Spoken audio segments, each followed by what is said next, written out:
Okay, now I don't see anyone. Okay. Shall we start? Yes. Okay. Thank you. Hello, everyone. Today, I'm excited to discuss Pat Barker's novel, Another World, focusing on how it uses Gothic elements to represent intergenerational trauma and how trauma shapes and is shaped by narrative. Before we begin, thanks to Sam for making this possible and to all of you for attending this session. So, what are we doing? Okay, I got a problem. Now, this presentation is based on my published chapter, Trauma and the Impossibility of Healing in Pat Barker's Another World, published in Genre Transitions in Contemporary Fiction. My aim is to show how Barker uses the Gothic, not just for mood or atmosphere, but as a significant structural and thematic tool to explore the persistence of traumatic memory across generations. The central theme is intergenerational trauma, how trauma can be transmitted across generations, especially when left unspoken. Barker follows the trauma of victims and perpetrators through three families connected by war and fratricide. Now, here's my plan moving forward. First, I start with a brief overview of the novel and its structure. If you haven't read the novel, so my apologies, there's no way out of having spoilers. Then I will introduce important terms in trauma and Gothic fiction. Next, I will analyze the novel's Gothic techniques for depicting trauma. And finally, I will reflect on the connection between Gothic literature and trauma fiction. Oh, sorry. So the novel itself, set in 1990s Newcastle, Another World focuses on Nick, an academic living with his wife, Fran, their young son, Jasper, his daughter, Miranda, and Fran's teenage son, Garrett, in a large, deteriorating Victorian house called Lobbs Hill. Nick's grandfather, Gordy, is a World War I veteran nearing death in a nursing home. As Gordy's traumatic wartime memories come back, Nick becomes more involved in his family's troubled history. The family's current dysfunction, especially Garrett's aggression toward Jasper, reflects older traumas, indicating a cycle of violence and repression rooted in the past. A mysterious Victorian family portrait in the house depicting the Fanshaws exerts a disturbing influence, serving as a focal point of the novel's haunting, repetitive atmosphere. The novel spans three generations. The Fanshaws are the Victorian family who originally lived at Lobbs Hill. Their story, conveyed through the family portrait, hints at fratricide, a brother killing a brother. Gordy's family is the second generation. Gordy's guilt over killing his brother Harry in the trenches during World War I haunts him into his old age. And the current generation is Nick's family. Nick's family is fractured by step-family tensions, especially Garrett's violence toward Jasper, which echoes past violence. Nick serves both as a witness and a participant. He feels the burden of inherited trauma, even as he tries to resist or justify it. The novel's structure clearly shows that trauma is not confined to the past, but is a force that echoes and influences the present. Before examining the Gothic elements, it's important to define trauma in this context. Trauma is more than just a catastrophic event. It is an experience that resists complete processing, understanding, or storytelling. The idea of trauma comes from the Greek world, meaning a physical wound, but by the late 19th century, it had come to mean a psychic wound. The American Psychological Association describes it as any distressing experience that causes significant fear or helplessness, strong enough to have a lasting negative impact on a person's attitude and functioning. Kathy Karras, a key trauma theorist, states that trauma is an event that is, quote, experienced too soon, too unexpectedly, to be fully known, and is therefore not available to consciousness until it imposes itself again repeatedly in the nightmares and repetitive actions of the survivor, unquote. Trauma is therefore characterized by latency and blatantness. Its effects are often delayed, resurfacing involuntarily through flashbacks, nightmares, and compulsive repetitions. Since the 1980s, trauma has become a key focus in literary theory, leading to trauma fiction, a genre that not only thematically explores traumatic experiences, but also incorporates them into its narrative structure. Trauma fiction stands out by amplifying the way fiction portrays and enacts trauma, making the experience itself central to how the story is shaped. So in another world, we see several forms of trauma. We have primary trauma, which refers to the direct experience of a traumatic event, such as Gordy's first-hand encounter with war and killing his brother. Secondary trauma affects those who experience trauma indirectly, like Nick, who absorbs the pain of his grandfather, his family, and the Fanshaws. Intergenerational trauma is the most significant one here. It explains how trauma leaks across generations, with descendants showing emotional or behavioral reactions rooted in past suffering. The novel's central theme is how war and fratricide resonate through generations. Healing is closely tied to memory. We must distinguish between traumatic memory and narrative memory. While traumatic memory is rigid and compulsively repeats the past, narrative memory is flexible and changes with each telling. The novel explores how healing is only possible when traumatic memory is acknowledged and transformed into narrative memory through testimony. Katikaris and other theorists emphasize trauma's key features, just some of them, not all. Amnesia, which is about the difficulty of remembering, unspeakability, which is about struggling to describe trauma, and intrusion symptoms like recurrent memories and flashbacks, evident in Gordy's character. Because trauma resists integration into traditional narratives, trauma fiction uses structural techniques like fragmentation, repetition, and the collapse of chronological order. The inclusion of ghosts and haunted imagery indicates the persistent presence of unresolved trauma. This departure from linear storytelling makes the Gothic perfect for Barker. It offers the tools to depict a past that refuses to stay buried. The Gothic is characterized by a flexible, sometimes contradictory set of features, including aesthetics, setting, character, theme, and narrative devices. These elements explore deep anxieties and historical conflicts, making the Gothic especially effective at depicting the persistent and fractured nature of trauma and memory that we focus on. Barker uses the Gothic to give trauma a formal shape. We can categorize these Gothic elements into several groups for analysis in terms of aesthetic and effects.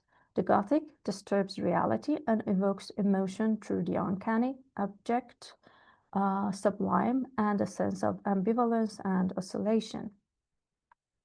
It also, through the Gothic setting, includes places characterized by decay, concealment, and psychological unease, ranging from crumbling old buildings to unsettling modern spaces and barren landscapes. These environments employ devices of concealment and trapping, creating an atmosphere filled with suspense, doom, and darkness, often heightened by storms, fog, or night. The Gothic also features stock characters often marked by moral ambiguity and psychological complexity, such as the ghost or specter, the monster or hybrid, the tyrannical villain, the persecuted hero-heroine, and the fragmented self or doppelganger or the double. The Gothic also explores deep cultural, social, and psychological conflicts, including trauma and memory, especially here, as our focus is on intergenerational and unspeakable trauma, war and violence, patriarchy and gender, the social unconscious, and the transgression of boundaries. The Gothic also disrupts traditional storytelling through techniques like fragmentation, repetition, collapsed timelines, framing devices, intertextuality, resistance to closure, and rich symbolism.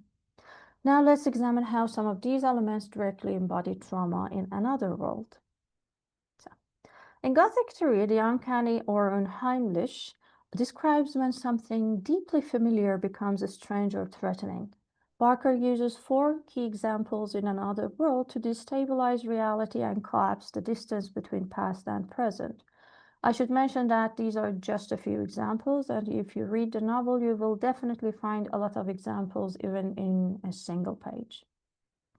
The Fanshawe portrait, uncovered when the wallpaper is stripped, depicts siblings radiating hatred. The uncanny peaks when Miranda looks at the century-old image and says, "Oh, it's us," recognizing her own family's dysfunction in the faces of the past.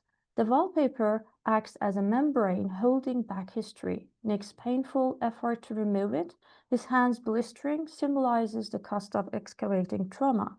The text notes that portrait had risen to the surface of its own volition, showing that the barrier between past and present has decayed and secrets can no longer be contained.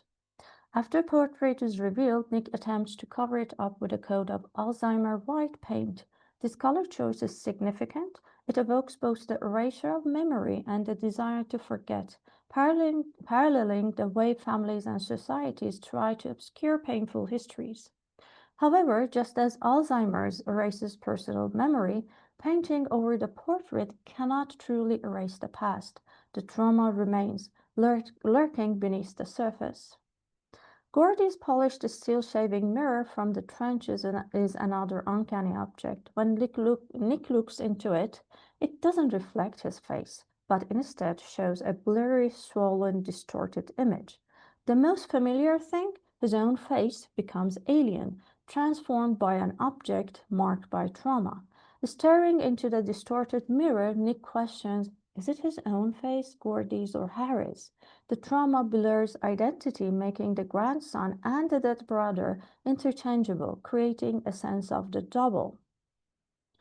Garrett, when throwing stones at Jasper, unknowingly replicates the moment Gordy killed Harry. The child, the familiar, becomes the vessel for the grandfather's crime, showing that the past is reenacted through the living.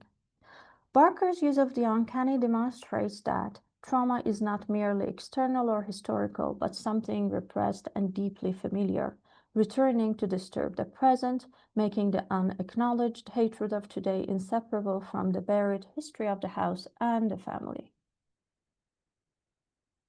The next core aesthetic is abject or abjection. In Gothic fiction, the abject is that which does not respect borders, positions, or rules. It is ambiguous, in between, and often linked to bodily fluids, decay, and the corpse. Barker uses abject in another role to avoid romanticizing trauma. First in the war, Gordy's account of Harry's death avoids any hint of heroism or sacrifice. Instead, he uses the language of the slaughterhouse, describing the wound as fatty meat coming out of a mincing machine. This image is pure abjection. The body's boundary is breached and the inside becomes outside. Second, abjection manifests in Gordy's dying body. During a hemorrhage, Nick must clean up black digested blood, which he notes resembles meconium, the first stool of a newborn. Here, the Gothic blurs the line between birth and death, as trauma is physically regurgitated into the present. Third, in the garden, abjection is hidden beneath the surface. The house's climbing roses are described as blousy and melted. When Nick prunes them, he finds a nest of dead fledglings, gullies with black spines, purplish skin, or bulbous eyes, which causes a spasm of revulsion. This encounter shows that beneath the romantic surface lies only decay and death, indicating trauma is rotting just beneath the everyday.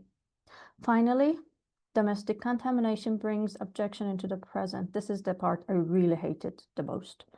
Garrett, acting on his hatred, rubs Nick's toothbrush around the toilet bowl, inspecting it for bits of shit before putting it back. This is the ultimate Gothic violation, breaking down the boundaries between the oral and excremental. It powerfully symbolizes how invisible trauma and hatred are literally being ingested by the family, a physical manifestation of the poisonous atmosphere in the house they live.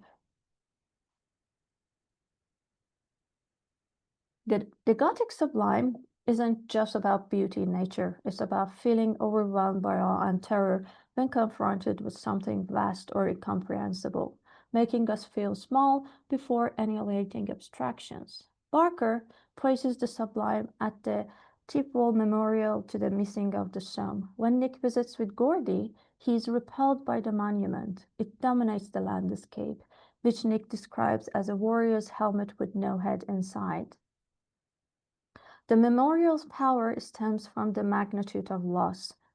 Quote, columns of names stretching up precisely as far as the eye could see, unquote. The endless list, separate from the bodies lost in the mud, creates a dizzying opening onto emptiness. This memorial humbles Nick, who feels the weight of that experience heavy on the back of his neck. The monument doesn't resolve trauma. Its terrifying size confirms the triumph of death. Instead of healing, it stands as a constant, unintegrated presence, like a Gothic castle overshadowing its inhabitants. The Gothic blurs also boundaries and thrives in ambiguity, refusing neat divisions between good and evil or sanity and madness. In Another World, Barker uses this to show that trauma is complex and morally ambiguous. Characters shift between roles. Gordy is both a victim of war and a perpetrator. He killed his own brother, Harry. Garrett is a victim of family dysfunction, yet he also harms Jasper. The Fanshawe children in the portrait appear faintly sinister, complicating innocence and guilt. The novel resists simple categorization. Gordy's PTSD, his flashbacks, and conversations with Harry in the form of hallucinations blur the line between sanity and madness, as well as past and present. Nick notes that Gordy lives to the tick of a different clock, existing in a liminal space where the traumatic past constantly oscillates with the present reality. This ambiguity distorts the reader, mirroring the confusion of trauma. Barker shows that trauma resists clear moral judgments and linear narratives, leaving characters in a state of ongoing oscillation between opposing states. Barker skillfully uses Gothic setting to embody trauma in the novel. The traditional antiquated space appears in Lob's Hill, the big ugly late Victorian mansion with torrents.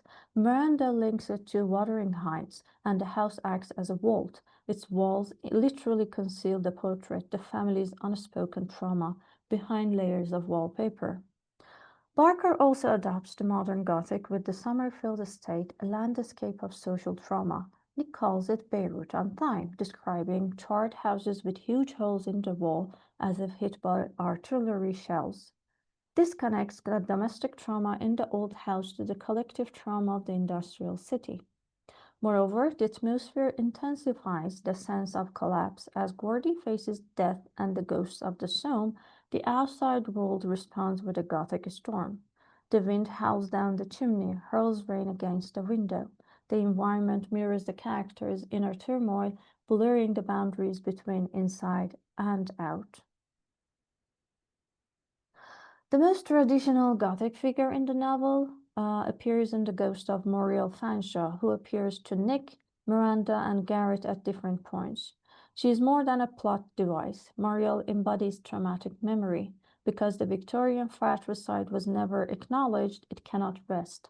Muriel is the return of the past, showing that unspoken history will eventually haunt the living.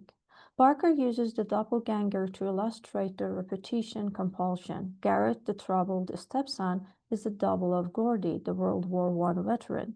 When Garrett throws stones at Jasper, it mirrors Gordy's killing of his brother, Harry, as mentioned before, suggesting fatalist predetermination. Trauma turns descendants into mirror image of their ancestors, repeating old crimes, and here we are not talking about blood ancestors. Finally, Barker subverts the Victorian image of the innocent child. The Fanshawe children in the portrait look faintly sinister, not sympathetic, connecting to the novel's theme of minors and as murderers and referencing the James Bulger case. In this case, on Friday 12, 1993, in England, two 10-year-old boys, Robert Thompson and John Venables, abducted, tortured, and murdered a 2-year-old boy, James Patrick Bulger. By depicting children as capable of violence, Barker uses the Gothic to challenge the comfortable assumption about innocence and evil. Barker's central Gothic theme is intergenerational trauma and memory. The novel argues that unspoken trauma doesn't disappear, it repeats. The specific trauma of fratricide recurs across 3 generations: the Victorian Fanshaws, the Gordys' World War I experience, and Garrett's attack on Jasper. This unspeakable secret structures the entire narrative. War and violence are presented also as Gothic horror. Barker refuses to sanitize war. Gordy's memories are filled with mud, disembowelment, and objection. The novel collapses the boundary between public war and private home. Gordy's wounds and nightmares invade Love's Hill, demonstrating that historical violence seeps into domestic life. The Gothic concern with patriarchy and gender appears in Barbara's hospitalization. Barbara is Nick's ex-wife and Miranda's mother. It is a nod to the madwoman in the attic in Jane Eyre. The Fanshawe portrait also reveals deep misogyny. The mother is painted with sour expressions and hated breasts, exposing hostility in the family structure. The novel's ultimate transgression is the violation of childhood innocence, as mentioned before. By linking Garrett's violence to the James Bulger case, Barker confronts the reality of minors as murderers, challenging the social unconscious that insists children are incapable of evil. The traditional storytelling follows a linear path generally, but trauma disrupts this sequence. In Another World, Barker uses fragmentation to expose psychic wounds. Gordy's memory is fragmented. While he recalls war details precisely, his memory of killing Harry ruptures. He admits, quote, "I know that what I remember seeing is false. The one thing I need to remember clearly, I can't," unquote. The ability to narrate is itself the trauma. The narrative breaks because the mind breaks here. Fragmentation also operates on other levels. For example, Gordy's paralytic stammer is a linguistic scar, as if hooking up words like phlegm. Trauma makes speech physically difficult. Gordy's steel mirror, as mentioned before, gives a blurry soul and distorted reflection. When Nick looks into it, he cannot see himself clearly. In other words, trauma fragments the identities of those who inherit it. In a pivotal scene, Nick believes he runs over the ghostly girl with his car. Panicked, he searches but finds no impact. The ghost crashes into modern reality, rupturing the novel's realism. It means trauma entraps reality, narrative, and reason alike. Fragmentation sometimes can lead to repetition, or what Freud called repetition compulsion. When trauma can't be resolved or spoken, it repeats itself. So Barker structured the novel around a cycle, or better to say, a spiral of fratricide. The Victorian era murder of James Fanshawe, Gordy's killing of Henry in 1916s, and in the present, Garrett's attempt to harm Jasper. The scene where Garrett throws stones at Jasper directly mirrors Gordy's account of killing Harry, suggesting, again, a chilling, fatalist predetermination. The past actively reenacts itself through the next generation. Repetition also operates on several levels. Gordy's old Bryant wound, healed for decades, starts bleeding again as he nears death. The body reenacts trauma when the mind cannot resolve it.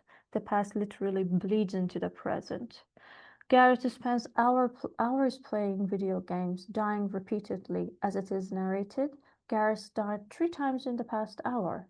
This virtual compulsion blurs lines between simulated and real violence, making his attack on Jasper even more disturbing. The novel embodies Primo Levi's warning by quoting Levi, quoting, "It happened once, therefore it can happen again," unquote. In the Gothic, history is cyclical or spiral, not linear. Trauma awaits recurrence. In trauma fiction, the past is never truly past. It continually intrudes upon and overlaps with the present, even creating a parallel present. Nick observes this in Gordy, describing the traumatized sense of time as viscous and unpredictable, like blood that coagulates around terrible events. Gordy lives to the tick of a different clock, as mentioned before. When his PTSD resurfaces, he's not just remembering the trenches, he's actually seeing it and living it. The mud of the stone and the carpet at home exist simultaneously. Nick, in contrast, tries to enforce order by winding the grandfather's clock, symbolizing his desire for linear, controllable time. But he cannot synchronize this with Gordy's internal traumatic time, no matter how hard he tries.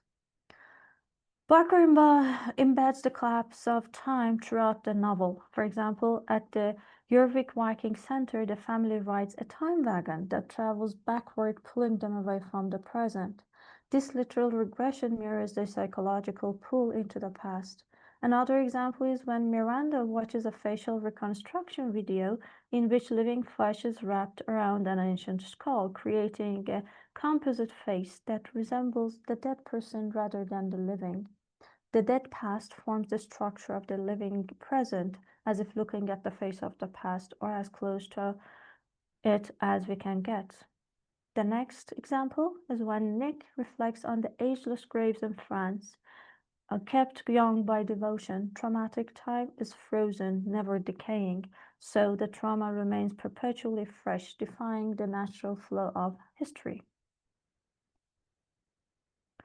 Because trauma is often unspeakable, Barker uses framing devices to mediate the story. Truth emerges through objects and documents, not direct confessions. The most crucial is the tape recording. Gordy never tells his family he killed Harry. It always remained a secret. This truth is only revealed through his interview with Helen, a historian.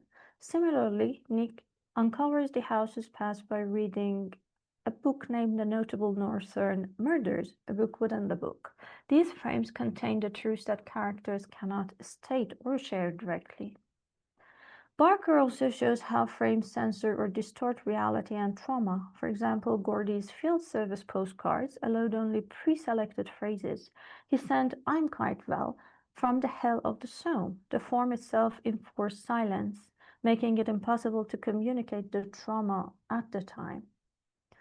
Robert Fanshaw's last letter is another example. It describes soldiers singing past open graves and serves as a time capsule, a document that lets the dead speak directly to the living without the distortion of memory. Garrett's experience of violence is mediated by video games and films like Terminator 2, where pieces of dead children blow across the screen. This screen distances him from real pain, explaining his numbness when he hurts Jasper. Violence is always framed, never real. Finally, the Fanshawe family memorial bears the haunting words by Kipling. If any question why we died, tell them because our fathers lied. This inscription frames the trauma of loss and betrayal for future generations, embedding unresolved guilt and unanswered questions in stone. The memorial itself becomes a frame that speaks for the silenced dead, linking personal and collective memory. These framing devices both reveal and contain trauma, showing how the truth is mediated, censored, or crystallized across generations.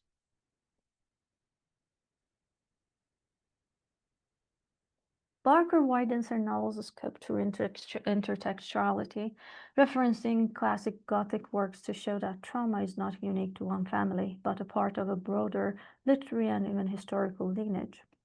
When Barbara is hospitalized for mental illness, it alludes to Bertha Mason, the madwoman in the attic from Jane Eyre, as mentioned before. Miranda compares Lobbs Hill to Wuthering Heights, evoking passion and violence. The wallpaper concealing the portrait nods to the Yellow Wallpaper by Charlotte Perkins Gilman, symbolizing domestic confinement and repression. These references connect the family's trauma to a long history of silenced voices in literature. Barker's intertextuality also anchors her argument about history and perception. The book opens with Joseph Brodsky's epigraph, quote, "Remember, the past won't fit into memory without something left over. It must have a future." This frames the novel's central idea. Unprocessed trauma is never fully contained. It will return to haunt future generations. The Fanshaw's memorial carries, as I mentioned, Kipling's epitaphs of the war. If any question why we died, tell them because our fathers lied. But quoting Kipling, whose own son died in World War I, Barker links private fratricide with public slaughter, accusing fathers of sacrificing sons in both family and history. Gareth's worldview is shaped by fiction. He sees his environment through the bog from The Hound of the Baskerville and compares a crab to a dinosaur from Jurassic Park. His internal life is filtered through these scripts, showing how even personal experience is mediated by horror and adventure stories. These intertextual layers universalize trauma, connecting Barker's narrative to a larger cultural and literary tradition. Unlike traditional narratives that resolve conflict, trauma fiction and the Gothic cannot offer neat endings because trauma itself does not end. Another role concludes not with healing, but with the image of ageless graves. Nick realizes that even when trauma is acknowledged, it remains fresh.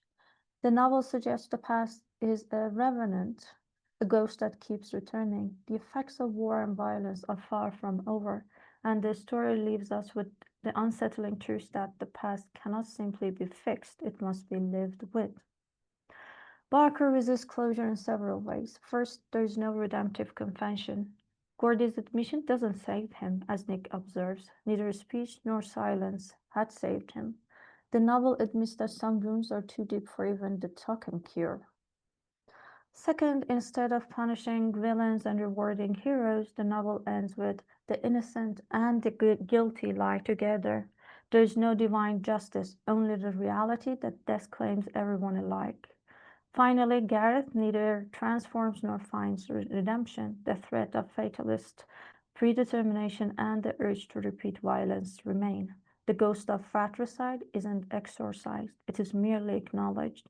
The family must live with persistent risk, not certainty or safety.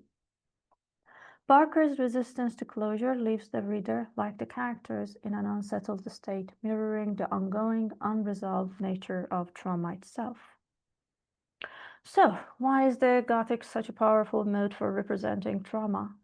In Barker's novel, the Gothic is not just a set of tropes, but a structure for the experience of trauma itself. It externalizes the internal, it resists closure, it stages the return of the repressed. In another world, the Gothic is both language and structure, a way to inhabit the complexities of trauma without reducing them to a simple story. And the Gothic remains a powerful resource for contemporary writers grappling with trauma, memory, and history. It allows for the representation of what cannot be spoken. It honors the persistence of the past, even in the face of denial or forgetfulness. It connects individual suffering to larger historical and cultural forces. The novel demonstrates how trauma is transmitted across generations, not just through stories, but through silences, symptoms, and behaviors. This pattern aligns with contemporary trauma research, which shows that unprocessed trauma can shape families and communities for decades. Barker is also attentive to the ways trauma is preserved not just through speech but through silence. These silences in the novel are not passive, they are active forces that allow trauma to persist, haunting the family in unacknowledged ways. The novel shows that what is not spoken is often more powerful. Another world also raises important questions about the ethics of witnessing trauma. Nick is both complicit in the family's denial and compelled to bear witness to Gordy's suffering.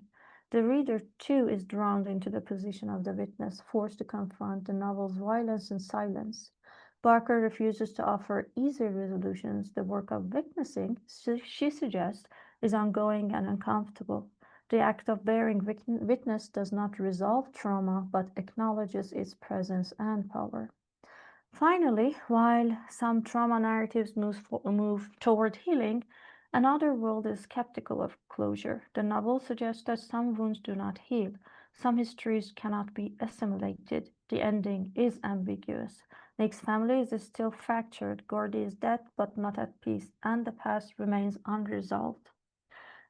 This refusal of easy healing is, I think, an ethical choice. It honors the reality of trauma without reducing it to a narrative arc or a process with a tidy resolution. Instead, Barker's novel insists on the value of acknowledging trauma's persistence.